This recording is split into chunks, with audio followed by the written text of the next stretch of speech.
নিতে পারেননি। আচ্ছা জি বলে। একটা জিনিস, কিছু মানুষ, কিছু যারা মানে তোয়া সিদ্দিকী দুই একজন বিরোধিতা মানুষ যারা, তারা বিরোধিতা না, হিংসা করে, কিন্তু তাদেরকে উনি বুঝিয়ে দিয়েছেন যে পীরজাদা তোয়া সিদ্দিকী ফুরিয়ে যাননি। পুরনো চাল যে ভাতে বাড়ে, সেটাকে আজকে এই ফুরফুরার ওয়াইএম খেলার মাঠে পীরজাদা তোয়া সিদ্দিকী তানার এই বিরাট প্রতিবাদ ধিক্কার মিছিলের মাধ্যমে বুঝিয়ে দিয়েছেন যে পুরনো চাল ভাতে বাড়ে, তোয়া সিদ্দিকী ফুরিয়ে যায়নি। এটা মানুষের কাছে আরেকবার বার্তা পৌঁছে দেয়। কিন্তু আমি যেটা জানি পীরজাদা তোয়া সিদ্দিকী একবার যদি ডাক দেয় হাজার হাজার মানুষ আসে, ছুটে আসে। কি কারণে?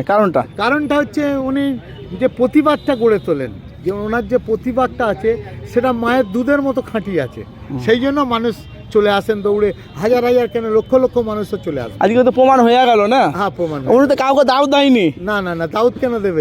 এটা কিন্তু দেখেন স্বার্থে আমি এসেছি, আমার স্বার্থে। হ্যাঁ, আজকে মানুষের ঊর্ধ্বে কেউ নেই। আছে কি? একটা মানুষের কাজে যদি লাগতে পারি, নিজেকে ধন্যবাদ বলে মনে করি।